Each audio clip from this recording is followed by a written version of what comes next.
పోవే. ఏమన్నా? పోతాను మెక్కుతానన్నా. 100 మందిని మేనేజ్ చేస్తున్నాను, ఇది చూపులతోనే చంపేస్తుంది. గుడ్ల గుబ్బ. సుల్తాన్ ఫోన్. హలో బాబు, నేను లాయర్ని మాట్లాడుతున్నా. సార్ చెప్పండి సార్. న్యూస్ చూసావా? ఇక్కడ అందరినీ కుక్కల్ని కాల్చినట్టు కాల్చి పారేస్తున్నారు. ఒకటే రక్తపాతం. This encounter was not a planned action, just self-defense. Anyways, Vizag should be crime free. ఇది కేవలం ఆరంభం. ఆపరేషన్ పూర్తయినట్టుకి వైజాగ్లో రౌడీజం అనే మాటే ఉండదు. ఎట్టి పరిస్థితుల్లో వాళ్ళు ఇక్కడికి రాకుండా జాగ్రత్త పడు. కేర్ఫుల్ బాబు. సరే సార్.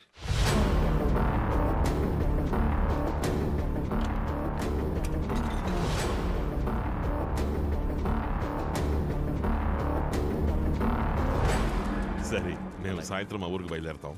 అవును, అలాగే. సరే, జాగ్రత్తగా వెళ్ళండి. రేయ్, సాయంత్రం అందరూ ఊరెళ్ళిపోతున్నాం. ట్రైన్ ఆగినా సరే ఎవరికి మళ్ళీ భోజనాలు పెట్టించున్నాం. ఇక్కడే డబుల్ కోట మెక్కేయండి, అర్థమైందా? ఏంటి సుల్తాన్, ఆలోచించకుండా ఫోన్ చేయండి. ఇదిగో బాబు గురించి పట్టించు. ఏమయ్యా, మీరంతా ఒకటే కుటుంబం ఒకటిగా? నిజమా? అవును. భోజనాలకే బోలెడంత ఖర్చు అవుతుందేమో. రోజుకు 10 కిలోల బియ్యం మాయమైపోతాయి. ఏంటయ్యా నువ్వు? తినే పువ్వు కూడా లెక్క కడితే ఎలా చెప్పు? మా దగ్గరే గనక మీలాంటి వాళ్ళు 100 మంది ఉంటే చాలు. మేం ప్రతిరోజు 10 ఊళ్ళకు బువ్వ పెట్టగలం తెలుసా? ఎలా పెట్టగలరు? వీళ్ళందరినీ ఏకోజామనే పొలంలోకి దింపి ఒక పక్కనేమో 10 ఎకరాల్లో వంకాయ, బెండకాయ, టమాటా కూరగాయల్ని, ఇంకో పక్కన అరటి తోటని, వీటితో పాటు మిగిలిన భూమిలో వరిని పండిస్తే దిమ్మ తిరిగిపోతుంది. వీళ్ళతోనా జరిగే పని నా తాత? వీళ్ళకి వ్యవసాయం రాదు. అరే ఏంటి బాబు అలా అంటావు? సాఫ్ట్వేర్ కుర్రోళ్లే వ్యవసాయం చేయగలేంది, వీళ్ళు చేయలేరా? మీ తాత ముత్తాతలు వ్యవసాయం చేయలేదా ఏంటి? వ్యవసాయం మీ రక్తంలోనే ఉంది బాబు. విత్తనాలు ఎవరు జల్లినా మొలకెత్తుతాయి. హలో హలో హలో, మన ఊరి సమస్య గురించి మాట్లాడడానికి వైజాగ్ వెళ్ళి వీళ్ళ నాన్నగారిని కలిసినప్పుడు మేము రైతులం అని చెప్పగానే ఒక్క పైసా కూడా ఆశించలేదు. నాకు పిడికెడు ధాన్యం ఇవ్వడం చెప్పారంతే. అది ఆయన గొప్పతనం. మనం రైతులం, పిడికెడు ధాన్యం ఏంటి, పండే పంటలో ప్రతి సంవత్సరం సగభాగం ఇచ్చేద్దాం. ఏం బాబు, ఇప్పుడు నీకు సంతోషమేగా? మీరు ఈ రోజే వైజాగ్ వెళ్తున్నారని మీ వాళ్ళు చెప్పారు. వెళ్లే ముందు ఇంకేం కావాలన్నా అడిగి మరీ తీసుకెళ్ళొచ్చు. బస్సు ఇదే మంచి టైము, వెళ్ళి పిల్లలు అడిగేసి వెళ్ళు. పో. అడుగుతాడు.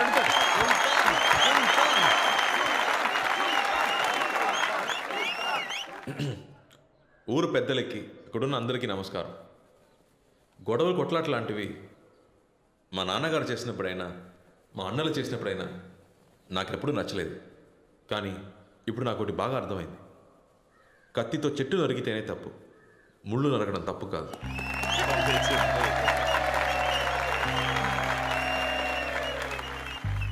కొన్నేళ్ల క్రితం విజ్ఞానం ఎదగాలి, వ్యవసాయం ఎదగాలని మాట్లాడేవాళ్ళం. కానీ ఇప్పుడు ఈ ఊరికి వచ్చాక అర్థమైంది, విజ్ఞానం బాగా ఎదిగింది, వ్యవసాయమే వెనకబడిపోయింది. దాని గురించి ఎవరు పట్టించుకోవట్లేదు.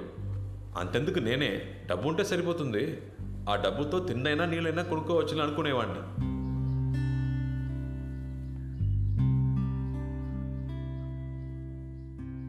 కానీ ఇప్పుడు నా ఆలోచన అది కాదు. ఆ కొండ మీద ఎక్కి చూస్తే ఈ ఊరు పచ్చగా కలకల్లాడాలి.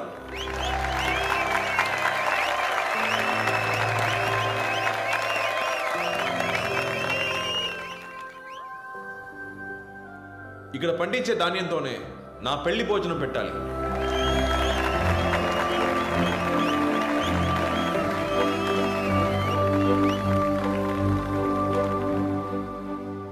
అది పండించేవాడిని నేనే కావాలి. ఏం ప్లాన్ చేస్తున్నాడు అర్థం కావట్లేదు.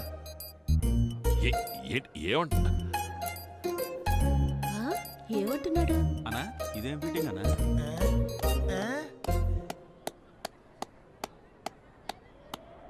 మీకు అర్థం కాలా? సరే, మీకు అర్థమయ్యేలాగే చెప్తాను. నేను, నా అన్నలు ఒక 5 నెలలు ఈ ఊళ్ళోనే ఉండి మీ అందరితో కలిసి వ్యవసాయం చేద్దామని నిర్ణయించుకున్నాను. వ్యవసాయమా? బైక్లో ఏమంటున్నారు మైకిలు? వ్యవసాయం చెయ్యాలంట.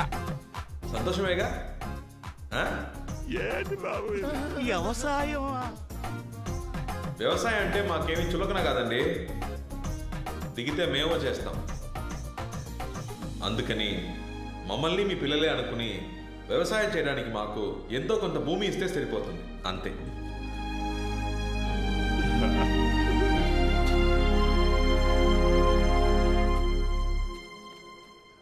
ఊళ్ళో ఆడవాళ్ళు ఉన్నారు, పైగా పెళ్లిడికి వచ్చిన పిల్లలున్నారు. ఈ రౌడీ విధంగా ఊళ్ళోనే ఉండనిస్తే మనం ఎలా ప్రశాంతంగా బతకగలం? వాళ్ళు నీకన్నా మంచోళ్ళయ్యా. వాళ్ళు ప్రాణాలకు తెగించి మనల్ని కాపాడడానికి వస్తే అంతలోనే అది చేస్తారు ఇది చేస్తారంటే ఏంటయ్యా అర్థం? ఇలాగే మునుపొకడొచ్చి మన పొలాలు రాసిమ్మన్నాడు. 4 ఏళ్లు కుక్కల్లా హీనంగా బతికాం. వీళ్ళని చూస్తే దున్నపోతుల్లా బలిసి వందల సంఖ్యలో ఉన్నారు. వాళ్ళని ఇక్కడ ఉండడానికి ఒప్పుకుంటే ఈ ఊరే నాశనం అయిపోతుంది. నాకెందుకో వాళ్ళు మన ఊళ్ళో ఉండడమే మంచిదనిపిస్తుంది. నీకే వంటరాడువి, ఇంట్లో ఆడాలుంటే తెలుసుద్ది సమస్య ఏంటనేది. తాత చెప్పిందే కరెక్ట్. వాళ్ళిప్పుడు మన ఊళ్ళో ఉండడం మనందరికీ మంచిది. ఊరుకోమ్మా, చివరికి ఆడవాళ్ళు కూడా పంచాయతీలో సలహాలు ఇచ్చేవాళ్లే. పెద్దయ్యా, జయేంద్ర ఇంకా చచ్చిపోలేదు, చావు దెబ్బ తిని వెళ్ళాడంతే. ఆడి తిరిగొచ్చాడంటే మనుషులు పెట్టి కొట్టిస్తారా అని ఊరు మొత్తం తగలబెట్టడం ఖాయం. అవునే. ఇలా చూడండి, ఇప్పుడు మన సమస్య వీళ్ళు కాదు. సమస్య ఏంటంటే ఇంకో 6 నెలల్లో వ్యవసాయం చేసి మన పొలాల్ని కాపాడుకోవాలి. ఇది బీడు భూమి కాదు, వ్యవసాయ భూమి అని నిరూపించాలి. అందుకోసం వాళ్ళు మన ఊళ్ళోనే ఉండాలి. ఆ అమ్మాయి కరెక్ట్ పాయింటే మాట్లాడుతోంది. ఇది జరిగే పని కాదులే. పొలాల కోసం మానాన్ని తాగట్టు పెట్టాలా? చెప్పండి. ఊరుకోవయ్యా, మనకు వేరే దారి లేదు. మా అమ్మాయి చెప్పింది నిజమే. అవన్నీ అలా ఉంచండి. ఇంతకీ పొలం ఎవరిస్తారు? ఏం మాట్లాడరే? చెప్పండి, పొలం ఎవరెత్తారు? నా దగ్గర 1 ఎకరం ఉంది, నేనిస్తా వాళ్ళకి. ఏంటి 1 ఎకరమా? దాంతో ఏం చేయాలని? నాకు 8 ఎకరాలు ఉంది, వాళ్ళకి నేను ఇస్తాను.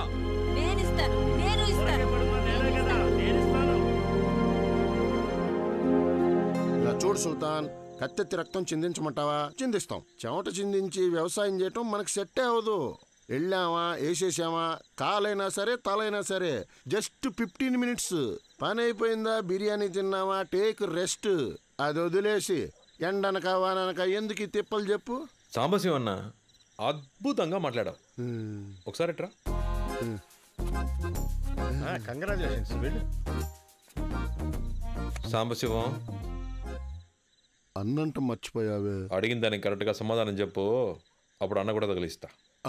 ఇది చెప్పు, గుమ్మడికాయ తీగకు కాస్తుందా మొక్కకు కాస్తుందా?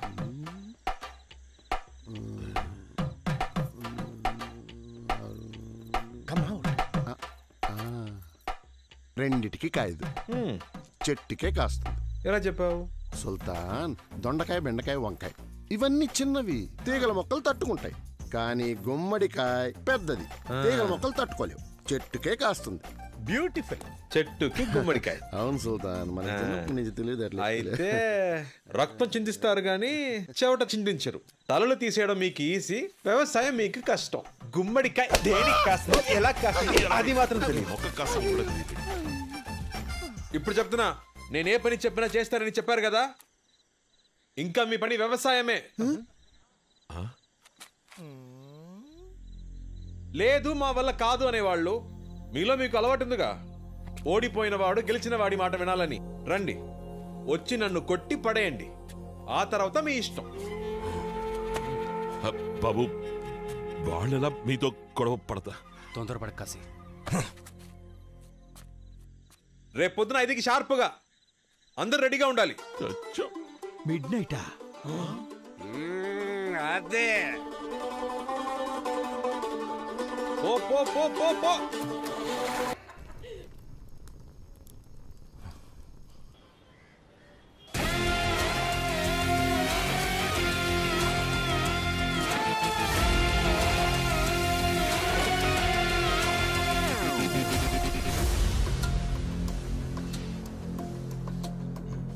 Joker, bloody joker. అది ఒక ఏనుగు గుంపు. ఒకళ్ళు ఇద్దరు కాదు, 100 మందికి పైగా ఉన్నారు. వాళ్ళని కాదని ఒక్కరు కూడా ఆ భూమి మీద కాలు పెట్టలేరు. వాళ్ళ బలం వాడొక్కడు, రావణుడు. 100 తలల రావణుడు. నా సాయం లేకుండా నువ్వు వాళ్ళని ఏమీ పీకలేవురా. ఆ రోజుల్లో పంట పొలాల్ని మాట్లాడుతున్నావుగా మాట్లాడుచో. ఎందుకు రమ్మంతరు చూస్తారు సుల్తాన్?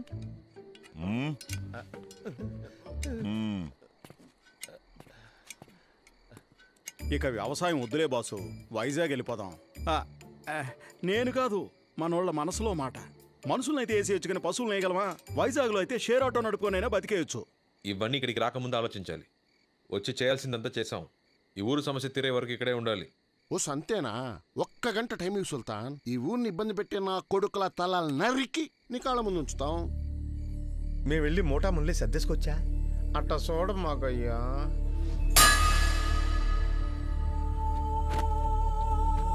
మళ్ళీ మళ్ళీ చెప్పను. నేను చెప్పే వరకు ఇక్కడే ఉండాలి. నేను చెప్పిందే చెయ్యాలి. లేదు మేము వెళ్తామనే వాళ్ళు ఇటు రండి, కొట్టుకొని మరీ తెలుసుకుందాం. ఒక్కడొచ్చినా సరే, అందరు వచ్చినా సరే నేను రెడీ. ఎవరొస్తారు? జంగా, ఒక్కడు కదలకూడదు. ఎవడైనా కదిలాడో తోలు తీసే. తోలు తీయడానికి నేనేమన్నా అరటిపండు తొక్క? జై సుల్తాన్, జై సుల్తాన్, జై సుల్తాన్, జై సుల్తాన్. ఒరే జెండాకర్రా, ఏంట్రా? ఆంజనేయుడు భక్తి కూడా నీ భజన ముందు బలాదుర్రా. చిన్నప్పుడు స్కూల్లో గోడ కూర్చేయమంటే తిరగబడి రౌడీ అయినోడ్రా. కనీసం దానికైనా రెస్పెక్ట్ ఇవ్వరా? కొడితే మొగ 32 చెక్కలు అవుతుంది. టైం రా. ఆ పిల్ల వల్ల మనకి కష్టాలు తప్పవు, వేరే దారే లేదు. మరో దారుంది. మీరందరూ ఒప్పుకుంటే తనతో నేను తలపడతాను. వాణ్ణి నేను ఓడిస్తాను. సుల్తాన్ని ఓడిస్తావా? ముందు నన్ను ఓడించరా.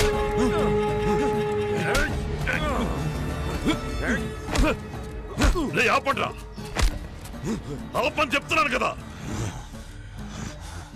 ఎందుకు ఇలా గొడవ పడుతున్నారు?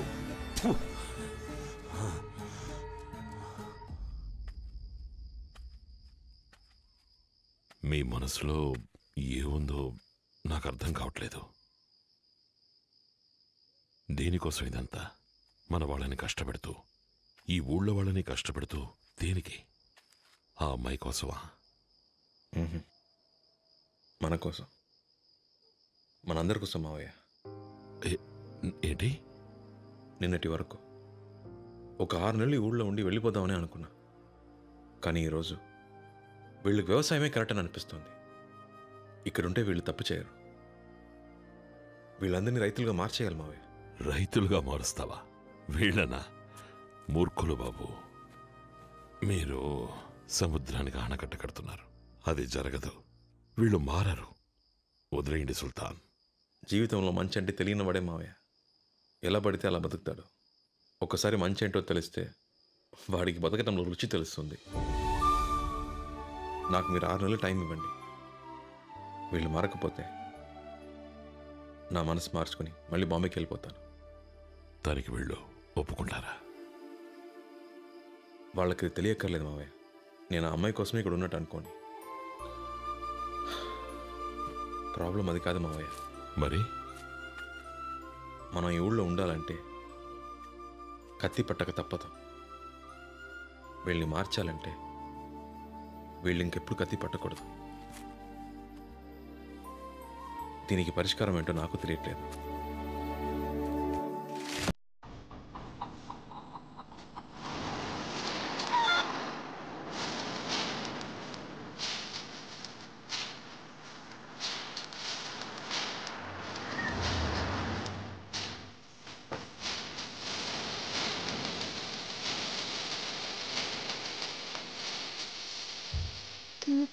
ఇదంతా ఎవరు?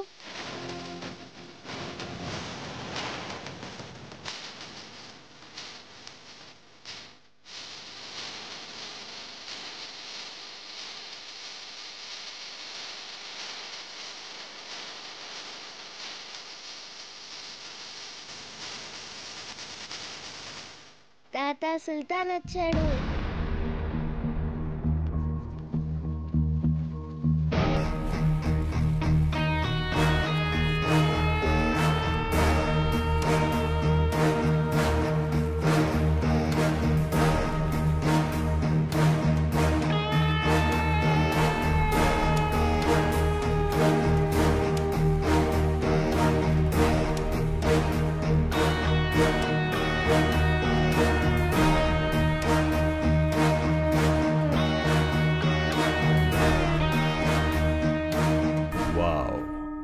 రావణుడు 100 తలల రావణుడు.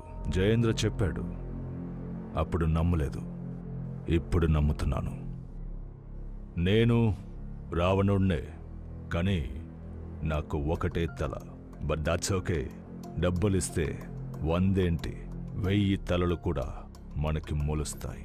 So money matters. ఈ ఊరు నీకు ఏమిచ్చుంటుంది, దానికన్నా నేనెక్కువ ఇస్తాను. ఈ సెకండ్ నుంచి నువ్వు, నీ రౌడీలు నా కింద పనిచేయాలి. ఈ మట్టిలో ఓ చిన్న మొలక కూడా రాకూడదు. వీళ్ళు రౌడీలు కాదు, నా అన్నలు. సరే, నీకు ఏం కావాలన్నా నేనిస్తాను. ఈ భూమి, ఆ కొండ నాకు కావాలి. నువ్వు నా కింద పనిచేయి.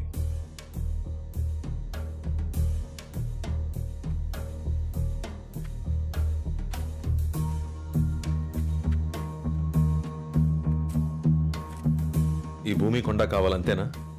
ఇమ్మని చెప్తా.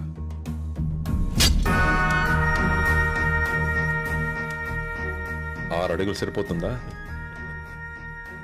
బలం ఉంది కదా అని శత్రువుల్ని పెంచుకోకు. ఇక నీ అన్నల తలకాయలని అప్పుడప్పుడు లెక్క పెడుతూ ఉండు. నెక్స్ట్ టైం నేను ఇలా ఓపిగ్గా మాట్లాడు.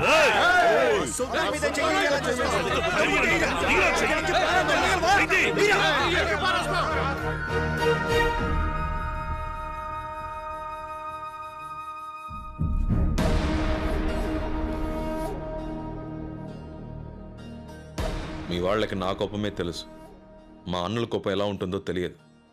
మీరు తట్టుకోలేరు. ఇది వీళ్ళ నేల, వీళ్ళ మట్టి. ఈ ఊరి వాళ్ళ బాధలు చూడలేకే ఒకడిని చచ్చేలా కొట్టాను. ఇప్పుడు నేను ఇక్కడి మనిషిని. జోలికొస్తే నరిక్కేస్తా. ఇంకెప్పుడు ఇక్కడికి రాకు. వస్తే మళ్ళీ వెళ్ళాం.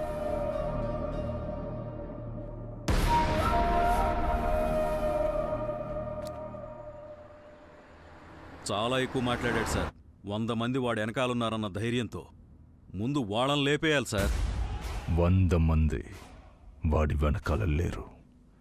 100 మంది ముందు వాడున్నాడు. పాముని చంపాలంటే తోక నరక్కూడదు, తల నరకాలి. వాడి తల నరకాలి.